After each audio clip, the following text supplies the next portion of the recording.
This is a new BMW 7 Series, and you might be thinking, wait a minute, it doesn't look all that new, but actually it really is. It's the most extreme facelift BMW has ever done. In fact, it's not just a facelift, it's a tummy tuck, butt lift and pec enhancement all in one. I'll show you exactly the changes they've made to this car. One thing they haven't changed though is this feature, which I've always loved with the 7 Series. Yeah, everybody in and everybody out. So, can you tell the difference between this updated 7 Series and the old one?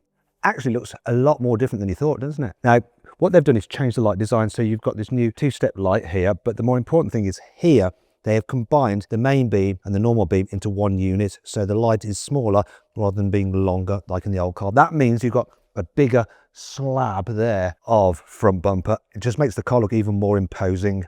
They've also changed the shape of the grille. It used to be a bit more curved at the top and bottom. Now they've made it slightly bigger and flatter. A big change though is this in the bonnet. Normally when manufacturers facelift a car, they'll just mess around with the lights and the plasticky bits. However, they have altered some of the metal panels as well, because you have this big valley now in the bonnet. I like to call it the Valley of Wealth.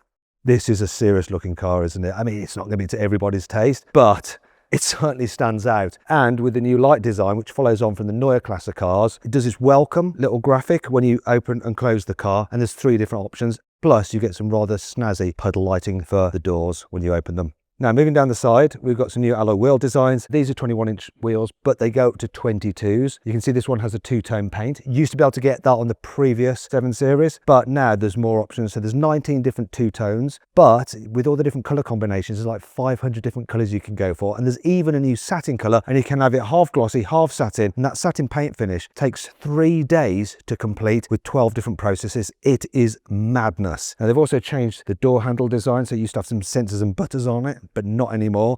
I actually really like these door handles. I prefer them than poppy out door handles. There's just a little switch in there and you open the door like that. Although of course you don't have to open the door yourself, it should operate it electrically like that. Anyway, the side profile of the car is exactly the same as before, but at the back, once again, new boot lid, new boot panel, and you've got rear tail lights, which once again follow on from the Neue Klasse. And I like this feature as well. Rather than messing around for the button to open the boot, it's just here. Look, simples. Now I'll come to the boot in a bit, but as you can see from the back, completely new plastic bumper area, which is just a little bit cleaner, a little bit fresher. And of course here at the back you also have those different light profiles when you open and close the car. As before with the 7 Series, you can shut the driver's door by putting your foot on the brake. However, if you don't want to do that, you have this option on your screen here where you can open and close the different doors using this graphic. So you can let passengers in and out dead easy without having to actually get out the car. Ideal if you're a very lazy chauffeur. Shall we have a bit of a laugh with Lewis? Let's shut this one as well. Oh, Lewis. Okay, so now we can't film. I do actually need you in here. Right, interior design though, look at this, completely new. Once again, follows on from the iX3 and BMW's new design language. So we've got multi-surfaces going on, like surfaces, different materials, different colors. There's a massive range of options from wood, carbon fiber. You can get a sort of like wall interior. It's crazy, there's so much choice. Oh, this headlining just feels super expensive as well. Steering wheel follows on from the iX3. It looks a bit better in here for some reason, maybe just because it's got more expensive leather on it. In terms of the digital dash, well, we've got the new infotainment screen. Once again, as in all the latest BMWs, it's super zippy, lots of functionality. Apple CarPlay, Android Auto, which is what you're really going to use. The big thing though is this, the panoramic eye vision, where you've got like a heads-up display projected on the windscreen here just above the dash with key information, so you like your speed up there, and you can have your satellite navigation direction, so when you need to make a turn it will pop up there, and you can configure it as well by going into that, pressing that button, and then you can change between different views and different things that you want to show. And if you go into the sports mode by pressing that button, go into sport, it will also change what is displayed, and you can get a rev counter up there.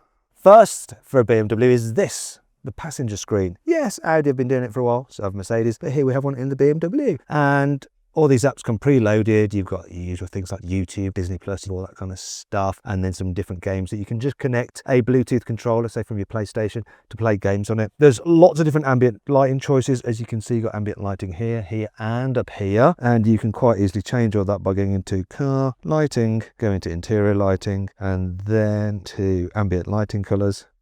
and then change them. Also, you can do this thing where you go into personal mode and change the themes. We're in a sort of green mode now. Let's just change that to a different one so you can upload photos, and then it'll match the colors to the photo. So this is a photo that's been uploaded and it's matched the colors, and here's another one that's been uploaded.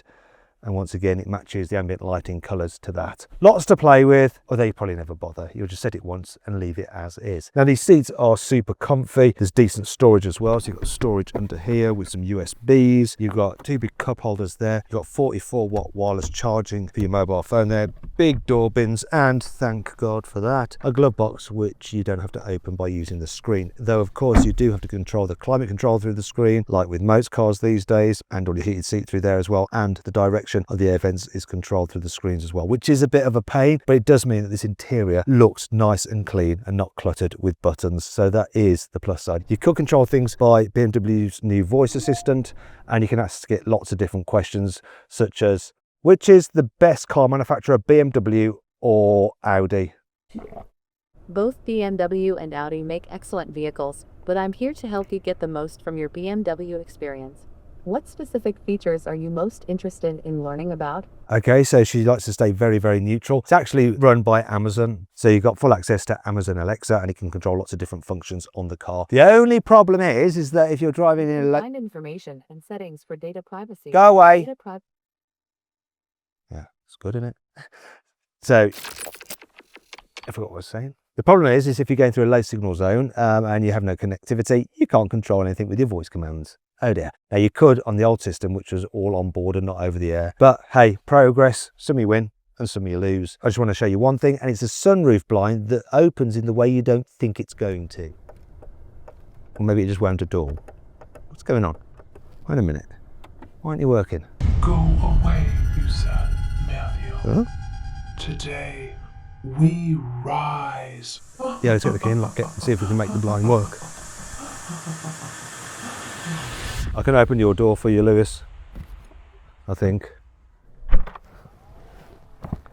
Okay, is this blind going to work? What do you reckon? Yes or no? Yes. And sure enough. Hey.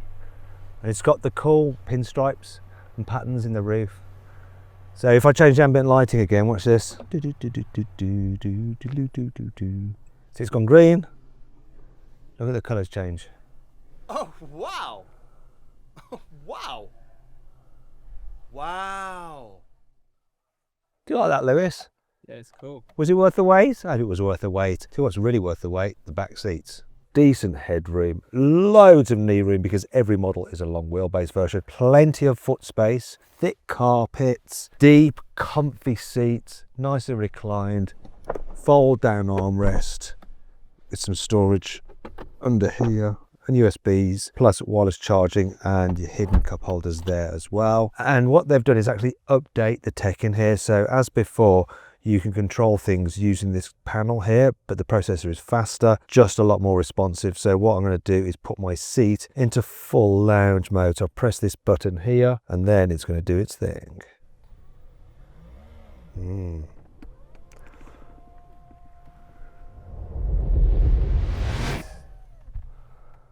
Well, that is really rather nice, but I need some entertainment, so I'm going to drop down the screen. Like before, you have this huge widescreen, but they've improved that too. So let me just get it down. When you go into theatre mode, the blinds go up.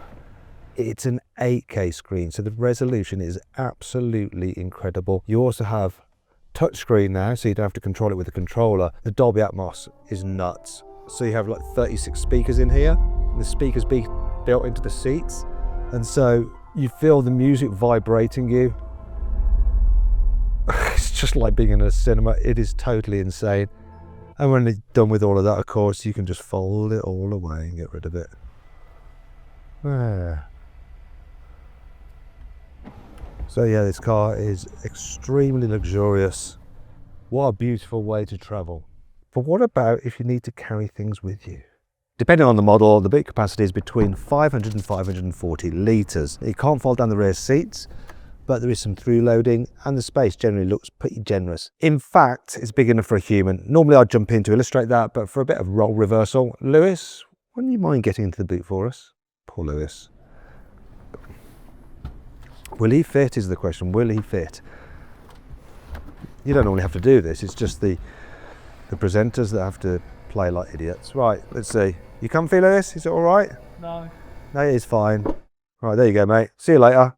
You'll be able to get the new 7 Series with a wide range of engines. So there'll be 3-litre straight 6 diesel and petrol versions. There'll also be a straight 6 plug-in hybrid with over 600 horsepower.